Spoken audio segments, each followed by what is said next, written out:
नसरापूर अल्पवयीन मुलीच्या बलात्कार प्रकरणात आरोपीला फाशीची शिक्षा सुनावण्यात आली आहे। एक नाही 3 फाशींची शिक्षा सुनावण्यात आली। आरोपी भीमराव कांबळेला ही फाशीची शिक्षा सुनावण्यात आली आहे। या निकालानंतर पीडित मुलीच्या कुटुंबाला कोर्टात अश्रू अनावर झाले। पीडित मुलीच्या आईवडिलांनी कोर्टाचे आभार देखील मानले। 55 दिवसांनी अखेर या खटल्याची परिणती किमान सत्र न्यायालयात फाशीनं झालेली आहे। अर्थात यापुढे न्यायिक प्रक्रियेचा भाग म्हणून त्याला आव्हान दिलं जाईल। हायकोर्टात हा विषय जाईल। मात्र एकूण या सगळ्या केसचं स्वरूप पाहता, त्यातल्या क्रौर्याला पाहता आणि अपवादात्मक स्थिती पाहता हा निकाल फारसं बदलेल असं कायदेतज्ञांना वाटत नाही। लवकर लवकर हा फाशी लवकर या अनार जमाला फाशी लवकर झाली पाहिजे। पहिला मी मीडिया लोकांना, पोलीस अधिकाऱ्याला मी पहिला अभिनंदन करतो। ते चांगली एकदम मुद्दा घेतला। आज जरा फाशी तुम्ही दिला, भारतात महिला आणि पुरुष लय चांगलं असणार। आज जरा अर्जंट तुम्ही फाशी द्या त्याला। काय माहिती आहे, अनेकदा भारतामध्ये मुलं मुलींना लय बलात्कार करायचं, गुन्हेगार वाढले, सगळं वाढले। काय माहिती का, महिलापर्यंत कोणी पोहोचू शकत नाही। आज जर तुम्ही फाशी दिला तर या भारतात कुठं न्याय भेटणार आणि आम्ही आज खुश आहे। आज न्यायालय ने बहुत बड़ा फैसला और बहुत अच्छा फैसला सुनाया है।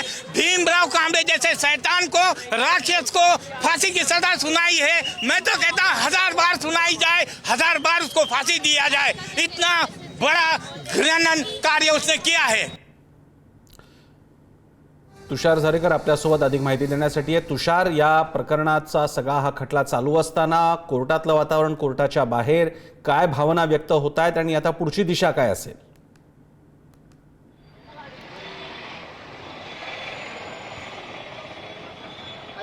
प्रसन्न सर, एकंदरीत जर आपण पाहिलं तर हा दुर्दैवी जो घटना आहे ती 1 मेच्या दिवशी घडली होती आणि त्यानंतर कमी दिवसामध्ये हा जो खटल्याचा निकाल आहे तो एकंदरीत लागल्याचं पाहायला मिळतंय। कोर्टामध्ये आता आरोपीला शिक्षा खरं तर सुनावण्यात आलेली आहे। या शिक्षेमध्ये फाशीची शिक्षा ही खरं तर ग्राह्य धरण्यात आलेली आहे आणि तब्बल एक दोन नव्हे तर 3 वेळा खरं तर ही शिक्षा म्हणजे मरेपर्यंत फाशी शिक्षा अशीच ही शिक्षा असणार आहे। एकंदरीत या संपूर्ण प्रकरणामध्ये जर आपण पाहिलं तर गेले कित्येक दिवस या संपूर्ण प्रकरणावरती कोर्टामध्ये युक्तिवाद केला जात होता। त्यानंतर काही दिवसांपूर्वी या कोर्टाने या आरोपीला खरं तर दोषी ठरवलं होतं आणि अखेर हा निर्णय आता पुढे आल्याचं पाहायला मिळतंय।